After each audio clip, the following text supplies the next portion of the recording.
one of the few artists who are working hard to rescue the Medici family history from the Renaissance era, and her name is Noemi Gonzalez. Thank you so much for inviting me, and you opened the doors from the center, and for me to allow me to ask you some questions about the Medici history. Absolutely, thank you. Thank you for inviting me as well. Can you tell me how was the beginning of the Medici, the Florence dynasty? Absolutely. Well, the Medici story began in the 12th century when family members from the Tuscan village of Capriolo immigrated to Florence. Through banking and commerce, the Medici family became one of the most influential families of the time. Unfortunately, with one of the members of the family, Salvestro, he was expedited from Florence, and the dynasty became to a decline. But we will learn more about that later. Okay.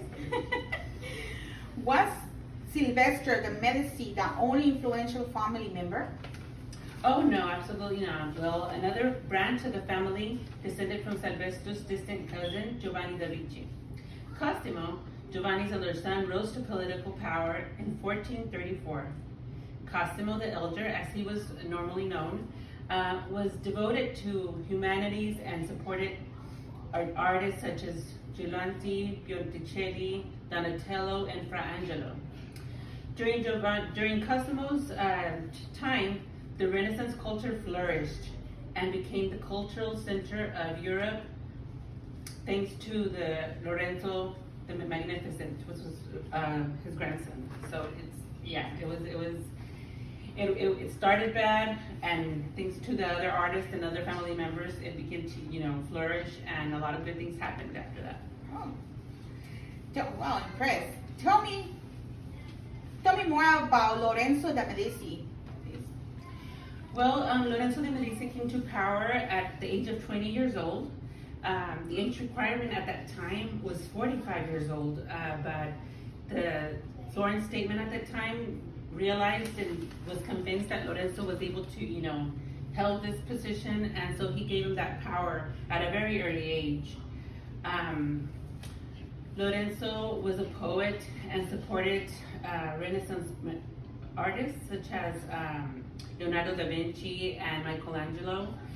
Lorenzo actually requested that Michelangelo create the tombstones of the Medici family, so he really relied on Michelangelo and really appreciated his work about his artwork. So Lorenzo had 10 children with his wife Clara Orsini.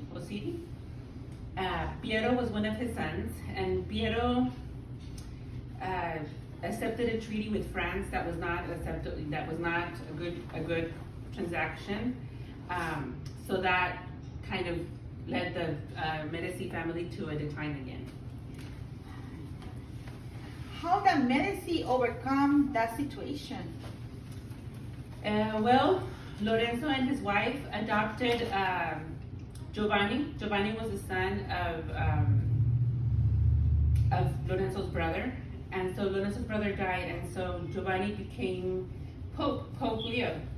And so when he became Pope, he was able to work hard, and his efforts allowed the family to go back to Florence back in 1512. So Pope Leo also, following the footsteps of Lawrence, he supported artists, and that made the family flourish again. Wow, Noemi, I just impressed with how you know about all this history of the Medici Florence dynasty, and thank you so much for your interview. For allowing me to be here at your center, Cultural Center, and I appreciate you to be answering my questions. Thanks for your interest, and thank you to the public for being part of this wonderful experience.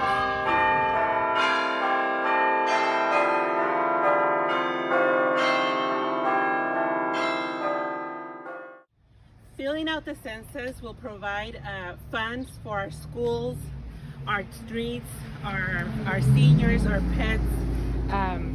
It provides families for our communities overall. So please fill out your census. Please make sure that you're counted, that your family is counted. I count, you count, We all count. Thank you for joining us. Today is a time to protect ourselves. Washing our hands at least for 20 seconds with warm water. Protect our family. When we're going outside or we're going someplace, make sure to wear gloves because we have to combat the COVID-19. And don't forget, when you're going out, to wear your mask to prevent spread the pandemic. Thank you.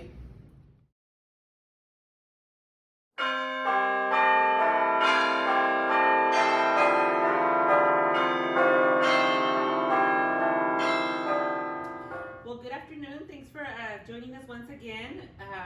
We're here with the Anaheim University World Culture Center, and then we have Angelica Casanova with us here today. She's going to speak to us about the Renaissance time, specifically the Medici family. And so for Angelica, thank you so much for being here with us today. I have a few questions that I know our public is eager to learn about. So we're going to go ahead and start. What contributions of the Medici family do you want to highlight today? I want to highlight some notes that I have to, thank you. I want to highlight some notes that I have to, I've been taking from, I'm studying their Medici Florence about one of the contributions was that Medici Bank, that they own much of their wealth and power to the Medici Bank, and it was the largest one bank in Europe. And they actually they did a lot of contribution with the art, and actually they helped to found the invention of the piano. Oh wow! And yes, and the one who was who helped was Fernando de Medici, and that contribution is still until now, and I'm so happy to learn about that too, and tell you about that too. Okay, well great. Our pianists today should really learn about Medici and the contributions. The piano is one of the most complex instruments of all time, and so it is very interesting to learn where it comes from. So why did the Medici family sometimes was called the godfathers of the Renaissance? Well, because they did have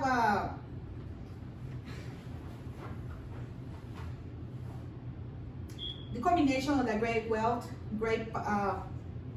greatest minds, and political influence, and it is how the Medici family earned that grand appellation of godfathers of the Renaissance. Oh, okay, well. Were there any influential women? Women power is very important right now, and women are the high rise at this time. And how was it back then? Were there any women that were part of this important family? Actually, yes. There were two women that the Medicis produced two queens. Catherine de Medici, that she was an influential monarch in 16th century in France, and until her husband passed away in 1559, and she remained involved in France's political affairs. And that other one was Mary, who was Queen of France from 1600 until the 1610 assassination of her husband, King Henry IV. That's what she appointed the two women who were part of the Medici family. Yes. How important it is for our women of today to know that we have had powerful women, powerful role models since back from the Renaissance time. So it is important to highlight that right now, so that our women continue to enforce women's power and the equality between women and men. And last but not least, how did the Medici dynasty collapse? I mean, being so successful and powerful and influential, how can a family such as them come down? Wow, that's a very important question. They take after 300 years of the Medici rule in Florence, and with the death of that Grand Gaston de Medici, the seventh family member who served as a Duke of Tuscany.